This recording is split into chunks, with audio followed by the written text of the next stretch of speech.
everyone, I'm Mrs. Midnight, and since we're still in May, the month of moms, I welcome you to the second part of analyzing mothers in video games from the worst to the best.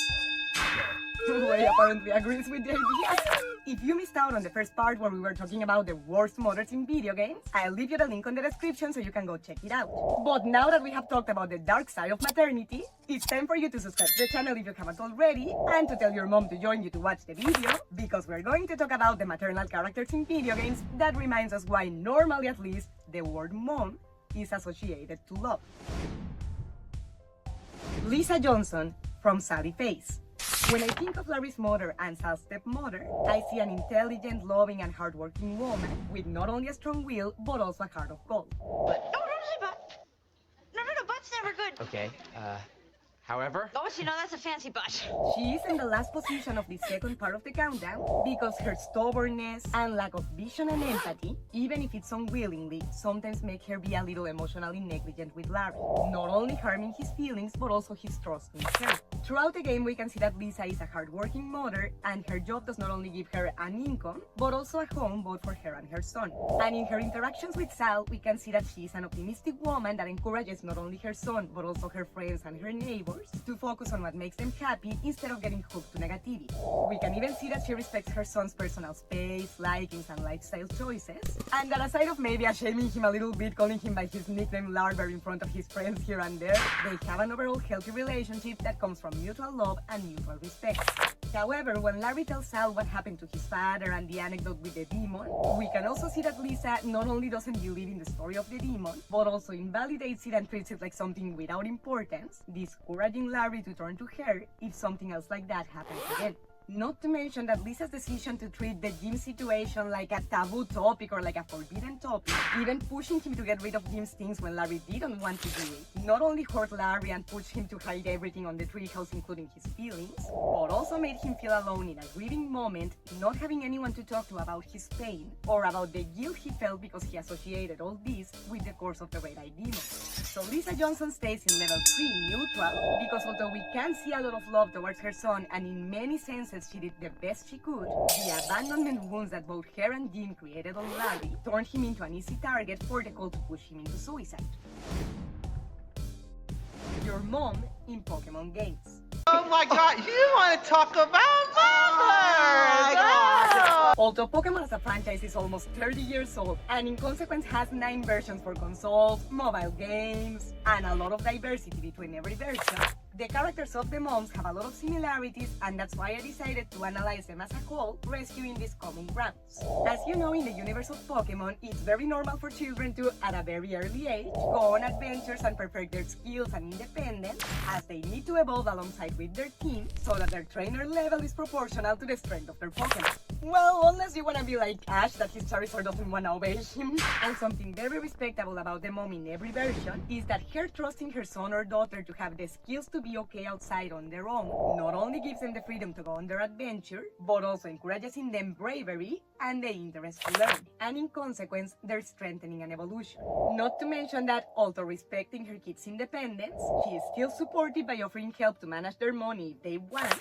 but also respects their decision if the player chooses no, reminding them also to take care of themselves and giving them a place to rest that also benefits their Pokemon. Nevertheless, she is still in level 3 neutral, because despite all her qualities, if we consider that in every version, no exception at all, whether it's Team Rocket, Team Magma, Team Aqua, Flare, Galactic, whomever, there's always villains that are adults, more experienced and dangerous, I would say the character of the mom stays too on the side of her son's adventure, even when it could turn dangerous to them. And she stays this way no matter how high the reaches of the villains get, which, if we think of it in her case, is way worse because her husband is a gym leader. So even if she is not a trainer herself, I would think that because of her husband's profession, she at least would be somewhat informed of what's going on in the world that could affect her husband and her son. And actually, at the beginning of the game, we even see her watching the news, so she does know. So again, even if she doesn't want to be a trainer herself like the rest of her family, one would expect at least for her to know the basics of combat, for her to be able to protect herself and to protect her child I mean, for crying out loud, I understand she's busy. All adults are busy, but if I was in the climax of editing or streaming or whatever, and I learned that at that precise moment Alex is battling with someone of the skills of Giovanni and someone evil like him, I wouldn't care. I would teleport to wherever he is if need be, and I would battle next to him.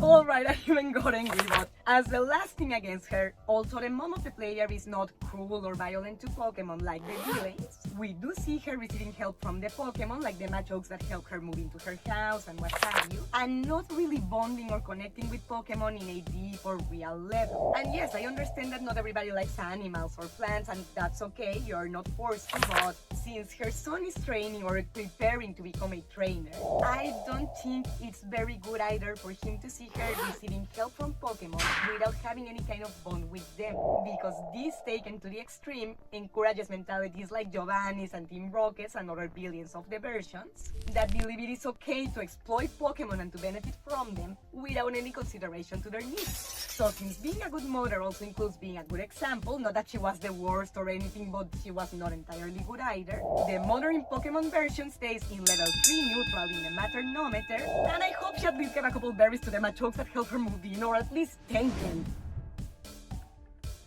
Dr. Gray from Hugh. Although this character is more latent than present in the game because she is trapped far away from her home due to her studies, as we recover every color, we discover that she's not only devoted to her work because she has to or because of her relationship to Dr. Gray, male Dr. Gray, to clarify things because it's the same woman and man in English, but back to the point, she's not only devoted to her work because of her relationship or because of obligations, but also because she's passionate about it, it makes her happy, and it is part of her sense of accomplishment and fulfillment, which is also very positive because that helps her be a complete woman by herself instead of trying to complete herself through her child. And I can completely understand her devotion to color because the topic is so fascinating and enticing that it can become pretty much addictive. Ah! Just took it to my veins! Some people snort cocaine, I breathe color. At least it's healthier and legal, as far as I know. And in the messages that she leaves for her son, we can see that she doesn't only leave him hints to help him find her, but also shares her knowledge with him, not only giving him tools to find her, but also to face the world. Showing also that she trusts on her son's capacity to be successful, no matter the difficulties.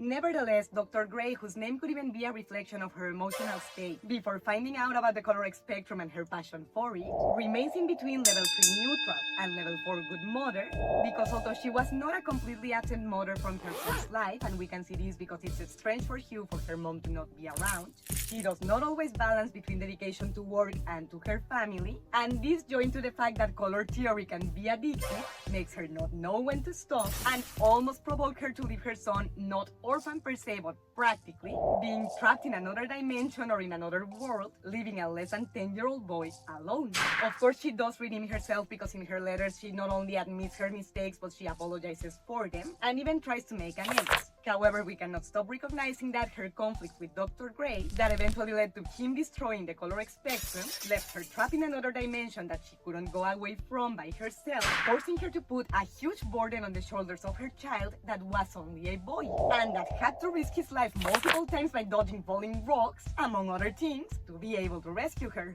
And therefore, Dr. Gray is the first one to make it to the first places, remaining in the third as she shows us the power of redemption when it comes from reflection and from love. Rosalina from Mario Galaxy. Although Rosalina did not give birth to the Luma, fortunately, because that sounds very painful, she's the clear proof that mother is not only the one that gives birth, but also the one that nurtures and gives care and love, not only for obligation, but also from the heart. Eventually in the game we discover a book that tells us how Rosalina arrived to the space station or to observatory. I'm a little unsure on the name in English, excuse me for that, but regardless, how she arrives to the place where she lives with the Lumas. And the story tells us that she was helping one of the Lumas find their lost mother, hiding from the Luma that her own mother was missing as well, and in her case, she knew she would never come back. As the adventure advances, she starts feeling lonely given her loss, and then other Lumas join the adventure, teaching her that their purpose in life is to transform into other things and travel to other worlds. Purpose that Rosalina ends assuming for herself as well, as she turns into the adoptive mother of the Lumas, building also the observatory that turns into a home not only for the Lumas, but also for herself. And as we've mentioned in other videos of the channel, this bond between the Luma and Rosalina stays even after the Luma finds his mom, because despite her grieving due to her own loss, Rosalina conserves her capacity to give and inspire a selfless love that bases much more on mutual affection and support than on necessity.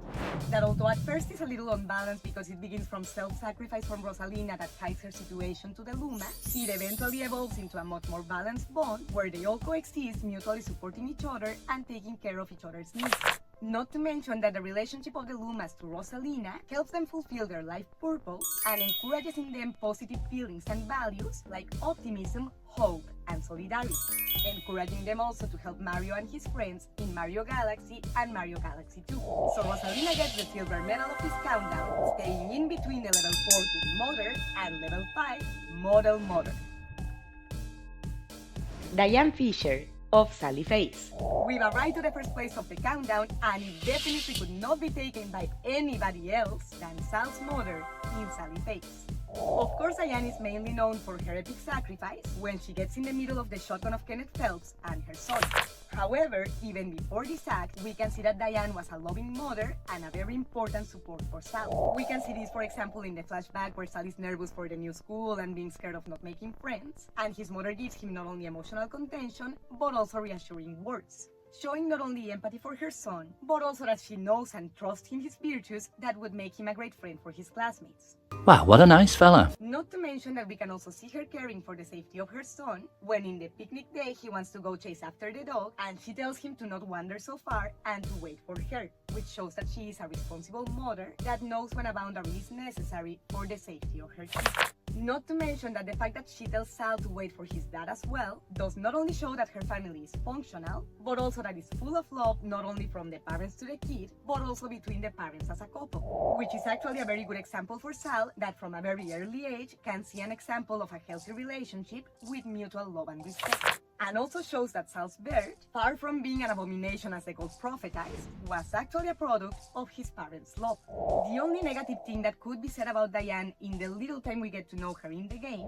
is that the fact that Sal rushed away when she had just told him, "Wait for me, I'll go with you," shows that maybe in her attempt to make her son happy and not give him so many frustrations, perhaps Diane struggles a bit to exert firmer boundaries when it's needed. And although usually these situations between parents and kids do not go to large scales, they are just maybe a momentarily upsetting or scared or something, but nothing tragic. In Sal's and Diane's particular case, it did end up on a tragedy because when she found herself in a limit situation where her only choice was to give her own life to save her kids, yes, she managed for her kid to survive, but he was scarred for life not only by his wounds, but also by his father's alcoholism and abuse.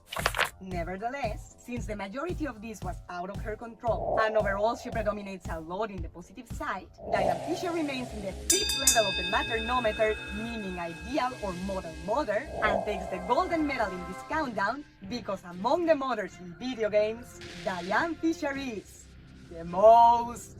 extreme!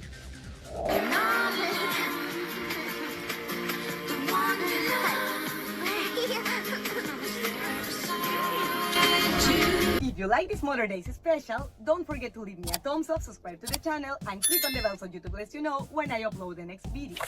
The truth is that as I was writing the screenplay for this countdown, both the first part and the second, I was able to see many things of my own mother, aunts, teachers, and other motherly figures in my life, both on the dark side and on the light one. And since I think this must be the case of at least the majority of mothers in real life that go through a permanent learning without breaks and without universal formulas, I think that all of them, all the motherly figures in my life, or the women in my life that are moms, my midnighters that have kids, and the moms of my midnighters, deserve the biggest honorable mention of the entire special.